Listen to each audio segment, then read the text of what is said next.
Welcome to today's deep dive. I'm really excited about this one because, we're unpacking a fascinating excerpt from a YouTube video transcript. Yeah, it's from a channel called Teen Try Luk Chia Sit Tin Mung, and it's incredibly layered. It really is. Oh. So the mission today is to dig into this source, which tackles a surprisingly intense debate, like a surprisingly heated one. Right. It's all about whether worship should happen on a Saturday or a Sunday, Hmm. and more importantly, whether the day you choose actually determines your ultimate salvation. Which is, high stakes, the highest stakes, really. Exactly. And I just want to say right up front to you listening, whether you're deeply religious or, maybe you're just interested in how communities form and interpret ancient texts. Or even just how people balance strict rules with modern life. Yes. Whatever your background, this source is just a brilliant case study. I was so struck by how the speaker in this video navigates what is frankly a highly volatile debate. Oh, absolutely. But they do it with this surprisingly practical logic. It's really refreshing. It is. And, my role today is going to be to dissect those arguments. I want us to look at how the speaker balances ancient law, linguistic shifts, and just the basic psychological need for community. Right. But I do want to make a quick clarification for everyone listening. In this deep dive, we are impartially exploring the specific theological arguments presented in the source. Yeah, we aren't taking sides here. Exactly. We're not endorsing any particular viewpoint. We're just examining this as a really fascinating piece of religious and cultural commentary. So let's just dive right in. Let's start with the linguistic shift, because the whole thing kind of hinges on what the word Sabbath actually means. Right, the foundational definition. Yeah. According to the source's reading of the Bible, Sabbath simply translates to day of rest. Which seems straightforward enough, right? But the text points out this crucial translation quirk. Oh, this part blew my mind. I know, it's fascinating. So when translating the Bible historically, translators often didn't use the specific transliterated word Sabbath. Right. Instead, they used the descriptive phrase. They translated the meaning. So they wrote, "Remember the day of rest to keep it holy." And that tiny choice, like opting for the concept instead of the specific word, has a massive ripple effect. Because the text mentions that as a direct consequence, people today mistakenly assume that Sunday is the Sabbath. Because Sundays are modern day off. Exactly. But the source explicitly clarifies that historically, the actual Sabbath is Saturday. Right, the seventh day of the week. Isn't it just fascinating how a translation choice essentially overwrites the original meaning? It really is. It's kind of like when a specific brand name becomes a generic term for a product, Yeah. like Kleenex or Band-Aid. Yes, exactly. And suddenly everyone is totally confused about what the original source even was. The generic concept completely swallows the specific original item. That's a perfect analogy. And this linguistic drift creates the entire foundation for the debate we're looking at. Because everyday people lost the specific day Saturday in favor of the concept of a day of rest. They just mapped the concept onto whatever day they were already resting. Right. And that opened the door for this modern conflict. Because now you have people discovering the historical Saturday detail, and they feel like the original meaning was stolen from them. Wow. Yeah, and a simple misunderstanding over a day of the week has actually escalated into a really serious theological demand. Which brings us to the core conflict. The salvation question. Right. So there's a movement right now which the source addresses directly, demanding that everyone must return to worshiping on Saturday, the true Sabbath, instead of Sunday. And they aren't just suggesting it. No. They are saying it is required. But the speaker in our source makes a really strong counterargument. They essentially say, look, no one can force you to worship on Saturday to be saved. They label the idea that Saturday worship is a requirement for salvation as completely unbiblical. Completely incorrect. Yeah. And they provide the exact theological mechanism for this. They do. They state that salvation comes through grace and the blood or the death of Jesus Christ. That's the mechanism. So because of that grace, the specific day of the week you worship on becomes entirely irrelevant to whether or not you're saved. Exactly. The speaker makes a really deep historical and theological distinction here between the Old Law and the New Testament. Right, because the Sabbath was a law given to the Jewish people. Yes. And the speaker acknowledges that. They say, look, worshiping on Saturday is following that specific Sabbath law, and if you do it, it might make you feel better. Like it might bring you personal peace. Right. You might feel more at peace or even feel like it brings a blessing into your life. Yeah. But, and this is the key point, the speaker argues that a law applied to the ancient Jewish people is not mandatory for people living under the New Testament era of grace. So wait, the speaker is basically saying that strict rule following might give you, like, personal peace of mind, but it's not the universal entry ticket. That's exactly it.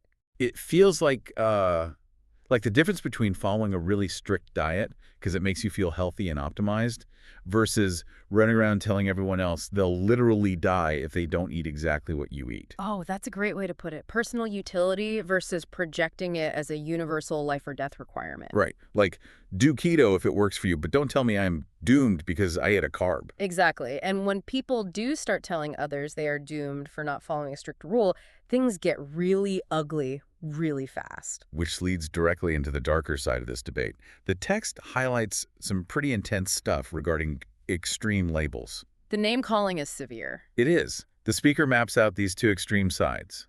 On one side, you have the Sunday worshipers looking at those who worship on Saturday, and they're branding them a cult. The Vietnamese term used in the source is ta jiao. Right? And that's a heavy word. It implies dangerous heresy or a fringe sect. But the flip side is just as bad.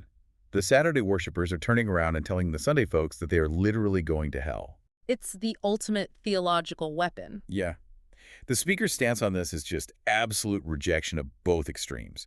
They insist that neither label is deserved. The speaker is playing mediator here. Right. They're like, stop calling Saturday worshipers a cult and stop saying Sunday worshipers are damned. Exactly. By stripping away that extreme toxic rhetoric, the speaker is desperately trying to refocus the audience on what actually matters. Instead of just weaponizing a calendar day to condemn their neighbors. Right, because when you're busy condemning people, you aren't doing the actual work of the religion. You know, this dynamic is everywhere, right? Not just in religion. You see a minor procedural difference like Saturday versus Sunday, and human nature immediately escalates it to you are a cult or you are going to hell. The narcissism of small differences. Yes. Why do you think the speaker felt it was so unbelievably urgent to disarm this specific language? Well, I think it's because these arguments are a terminal distraction. A distraction from what? From the actual purpose of the faith. The speaker realizes that if they're fighting over the schedule, they're completely missing the point of why they schedule things in the first place. Ah, okay. So if the specific day doesn't matter, what does? The text gives this incredibly beautiful, vivid answer. It pivots to the concept of gathering. Oh, the firewood analogy. I love this part. Yes. So the speaker establishes this core rule. If Sunday isn't mandatory and Saturday isn't mandatory, does that mean doing nothing is okay? Right. Can I just be spiritual alone in the woods? And the text says absolutely not. The key directive is that you must gather.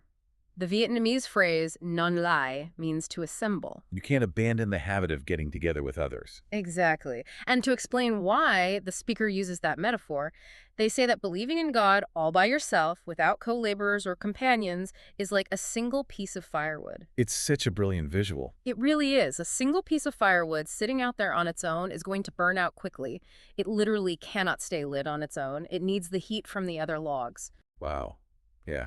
It's this profound psychological and communal insight.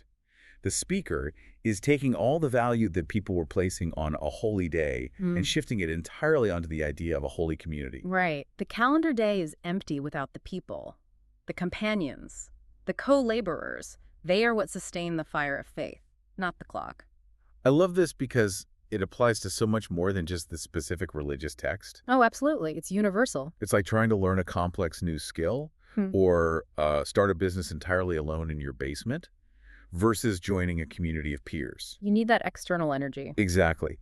Without others to share the heat and bounce ideas off of, your personal motivation just fizzles out. You become that single cold log. Right. And once you understand that the fire itself is the actual goal, the scheduling of the gathering becomes a matter of pure, simple pragmatism. Which completely deflates the whole metaphysical debate. It really does. It brings us to the highly practical advice the speaker offers toward the end of the transcript. Right. So the obvious question is, if Sunday isn't the official biblical Sabbath, why do so many people gather on Sunday? And the source's logic here is just wonderfully simple. It's logistics. Logistics. Yes. Most people have Sunday off from work. Therefore, it just makes the most sense to try and gather together on Sunday. It's the path of least resistance. Exactly. You want to get all the firewood in one place? Pick the day. They aren't forced to be at work. That is so practical. And the speaker lists these incredibly flexible alternatives for those who, do work on Sunday. They're basically saying, don't panic.